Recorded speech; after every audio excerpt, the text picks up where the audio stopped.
A Bíblia Nossa de Cada Dia está começando agora e você é muito bem-vindo para nós meditarmos em mais um capítulo da Palavra do Senhor.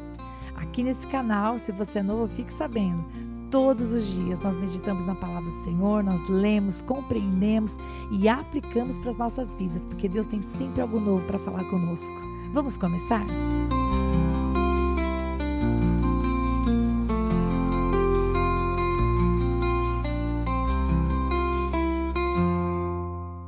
Hoje nós vamos meditar no capítulo 7 do Evangelho de João. E João vai introduzir esse capítulo falando para nós que estava próxima a festa dos tabernáculos. E essa festa dos tabernáculos, queridos, era uma festa muito importante para o judeu, né? Celebrava não apenas a passagem de Israel pelo deserto, mas também celebrava a colheita anual. E era uma festa que durava 8 dias, então era uma grande festa. E João vai dizer para nós que os irmãos de Jesus dizem para ele, se você está fazendo o que você está fazendo, por que você então não vai para a Judéia para que você possa ser visto? Porque nesse momento Jesus estava na Galileia. Se você tem um mapa aí, você vai entender o que eu estou falando, né? Olhando para o mapa, Galileia é lá no norte e Judéia, né, lá no sul, Jerusalém fica mais ao sul. E então os próprios irmãos dele estavam dizendo, se você está fazendo o que você está fazendo, não faça em segredo, vai então para a Judéia. Só que Jesus, ele estava evitando ir para a Judéia exatamente porque o povo queria matá-lo. E João vai acrescentar para nós um versículo muito interessante, que é o versículo 5, que diz assim, acontece que nem mesmo os irmãos de Jesus criam nele. Então, a gente vai ver que depois eles se convertem, né? Pelo menos Judas e Tiago, que escrevem na palavra do Senhor, você vai lá no final da palavra do Senhor, no Novo Testamento, você vê o livro de Tiago e você vê o livro de Judas. Tanto Judas quanto Tiago eram irmãos de sangue de Jesus. Eles se converteram depois. E Jesus teve outros irmãos. Mas aqui, a Bíblia vai dizer, João vai relatar para nós que até mesmo os irmãos de Jesus não criam nele. E Jesus disse, meu tempo não chegou. E a palavra tempo aqui é kairos. Então ele está dizendo, ainda não é o momento, ainda não é a oportunidade. Porque Jesus não queria fazer naquele momento nenhuma grande entrada ou atrair para si a atenção. Tanto é que depois Jesus vai para a festa. Jesus era judeu, ele jamais ia perder uma festa dos tabernáculos. Mas ele não iria para lá com a intenção de chamar a atenção.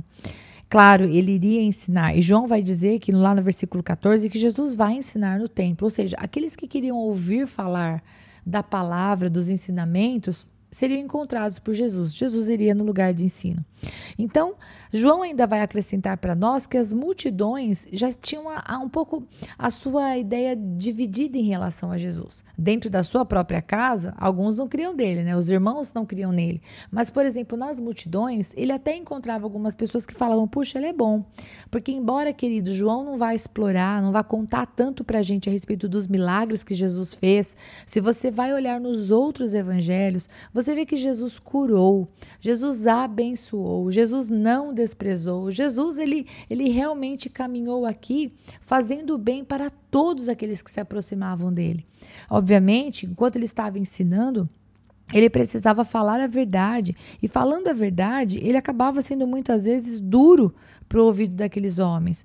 Mas ele era duro principalmente porque ele denunciava as obras más deles. O versículo 6...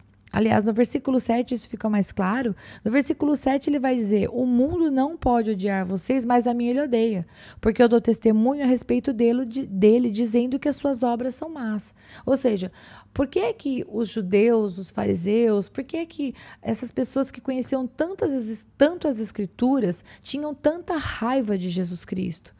Por que eles, conhecendo os profetas, não eram capazes de enxergar nas escrituras que Jesus era o Messias? Porque o seu coração estava pervertido.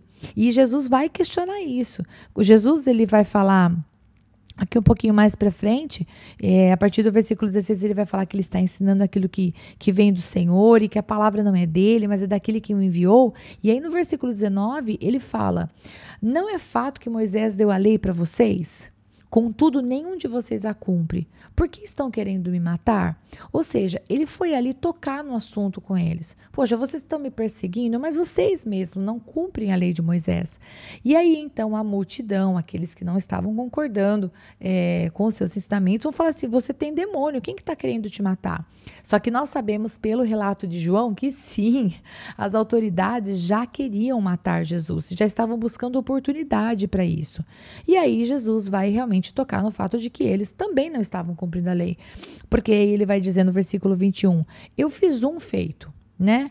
Eu curei um homem. Vocês podem fazer a circuncisão. Se vocês podem fazer a circuncisão que Moisés orientou vocês que fizessem, e aí ele faz uma ressalva, se bem que quem deu a circuncisão não foi Moisés, mas foi os patriarcas.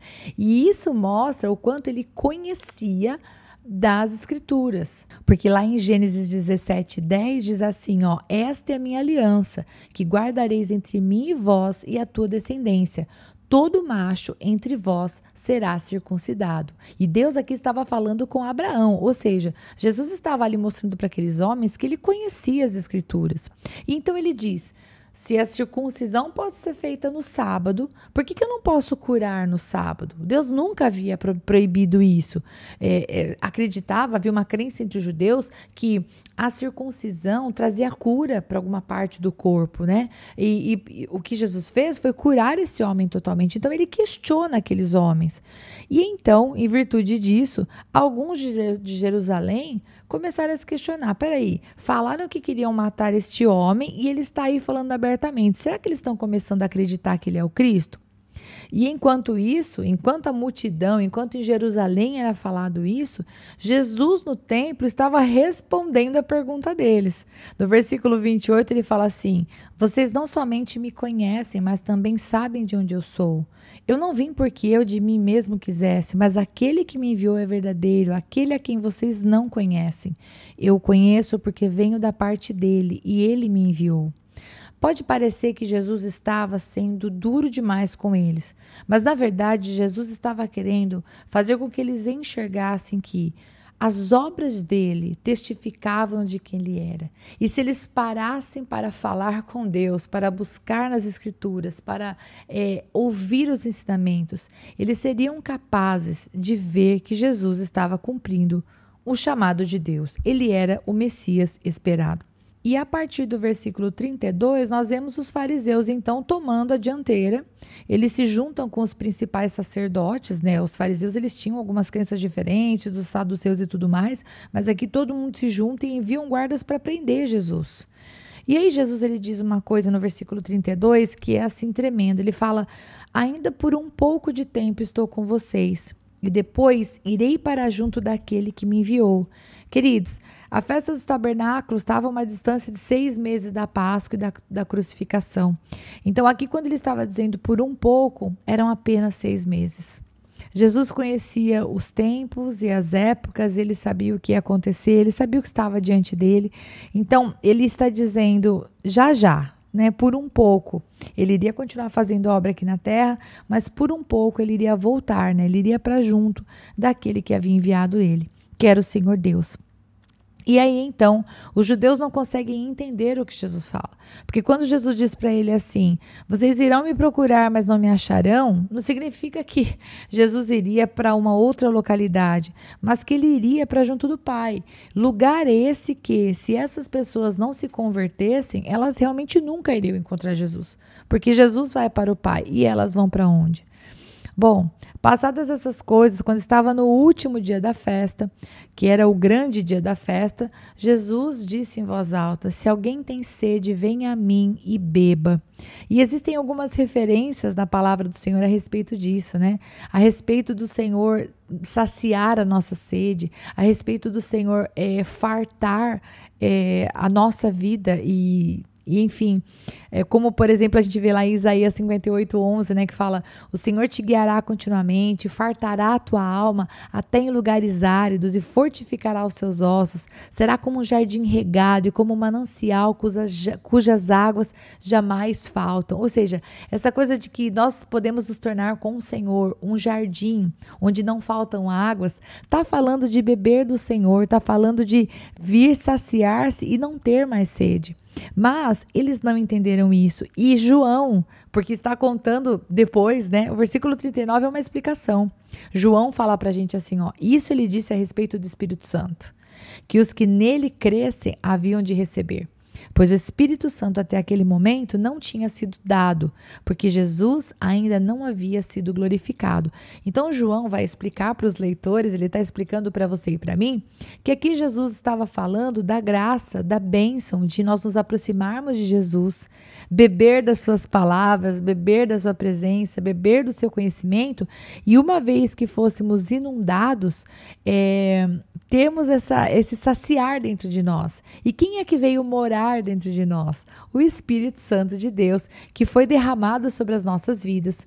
Quando houve a festa do Pentecostes, quando Jesus foi aos céus, ele disse, eu vou para o meu Pai, eu vou preparar morada, mas eu vou enviar o Consolador. Ele vai falar isso para a gente aqui em João.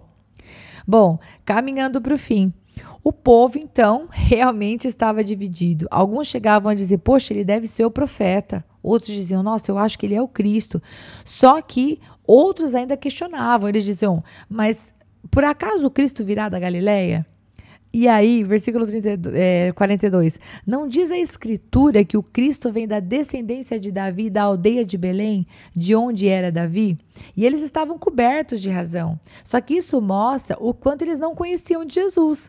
Porque se você vai em Mateus, se você vai no outro evangelho, né? João não menciona isso, mas Mateus capítulo 2, verso 1, fala... Tendo Jesus nascido em Belém da Judéia, em dias do rei Herodes, eis que vieram os magos do Oriente a Jerusalém. Ou seja, Mateus já havia escrito no seu evangelho que sim, Jesus nasceu em Belém. E realmente de Belém é que viria o Salvador. E isso não estava escrito lá em Mateus, está escrito lá em Miqueias, muito antes isso foi dito. Miqueias capítulo 5:2 fala assim, ó, e tu, Belém Efrata, pequena demais para figurar como o grupo de milhares de Judá. De ti me sairá o que há de reinar em Israel, e cujas origens são desde os tempos antigos, desde os dias da eternidade. Aqui Miqueias está testificando aquilo que João falou sobre Jesus para nós no princípio. Jesus, ele nasceu em carne, ele encarnou, ele tabernaculou entre nós, mas Jesus já existia. Ele só veio à terra para cumprir aquilo que nós não podíamos cumprir, que era pagar pelo nosso pecado, que era cobrir a nossa dívida, que era realmente abrir um caminho para nós nos achegarmos até Deus. Então, aqui esses homens estavam falando, poxa, mas não era da linhagem de Davi, não vinha de Belém? Sim, exatamente isso. Mas Jesus, ele tinha vindo de Belém e ele estava cumprindo, inclusive sendo da linhagem de Davi.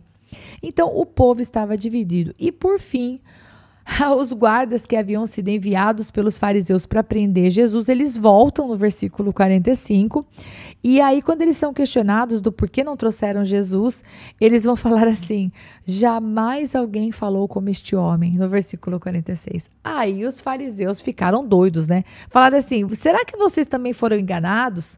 E aí, então, eles questionam aqueles homens e falam, nós temos que prender esse homem, né?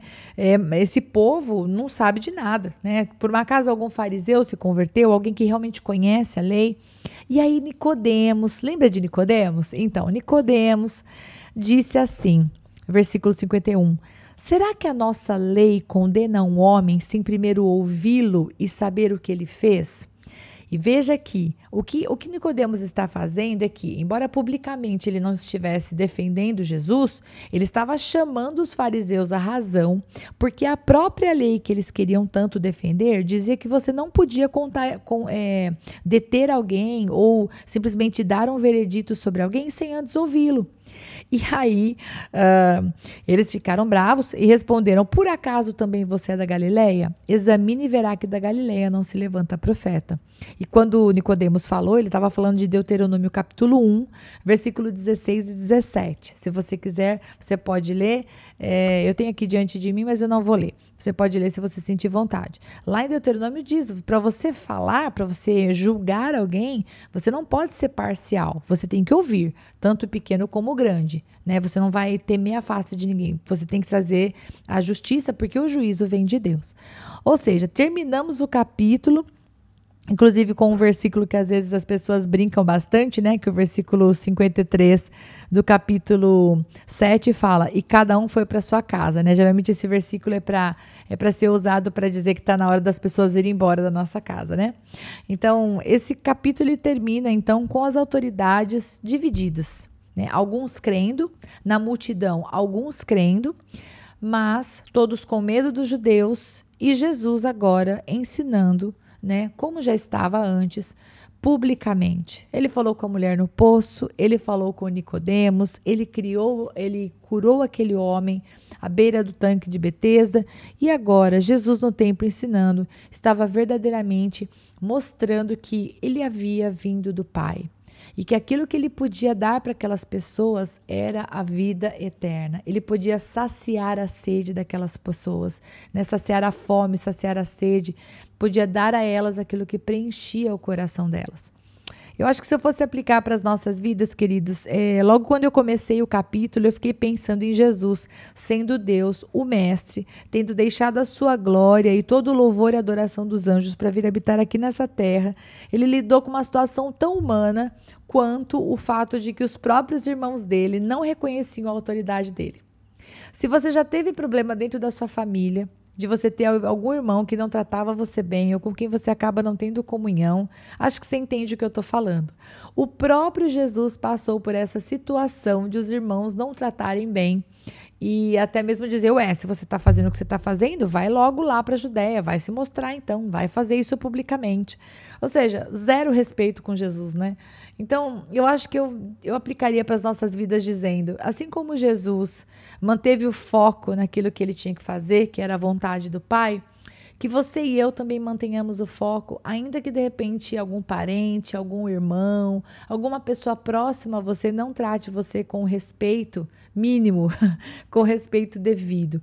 Que Deus te ajude a, como Jesus, se manter firme e fazer aquilo que você tem que fazer. Ainda que os de perto não te apoiem. Claro, é muito mais fácil quando a família te apoia, mas ainda que a família não te apoie, se você tem uma convicção em Deus, não perca o foco. E a segunda coisa que nós devemos fazer, e eu acho que nisso se assemelha um pouquinho ao capítulo 6, ao que eu disse não sejamos apenas conhecedores da Bíblia, mas busquemos realmente em oração a presença de Deus. Ore por tudo, ore pela sua saúde, ore pelas suas emoções, ore pelo mundo, ore para que as guerras cessem, ore pelas autoridades do seu país, ore pelas autoridades, pelos chefes, ore pelas negociações, ore pelo seu salário, ore por tudo. Tenha uma vida de oração, fale com Deus, tenha comunhão e tenha fé de que Ele está te ouvindo. Assim como Ele virou para aquela multidão e disse assim, se alguém tem sede, venha a mim e beba. Você pode falar para Jesus, Jesus, eu tenho sede de Ti. Eu tenho sede da Tua presença, eu tenho sede da Tua verdade. E eles ali, como diz o versículo 39, ainda não haviam recebido o Espírito Santo de Deus. Mas eu e você, quando abrimos nosso coração para Jesus, nós recebemos do Pai o Espírito Santo, o Consolador. Você tem o Consolador, ele faz morada em você. Então você nunca mais estará sozinho. Você pode dizer para o Senhor, Senhor, sacia a minha sede. E que Deus abençoe muito você. Estou amando meditar em João junto com você e voltamos amanhã, se o bom Deus permitir, para nós meditarmos no capítulo 8. Um grande abraço, Deus te abençoe.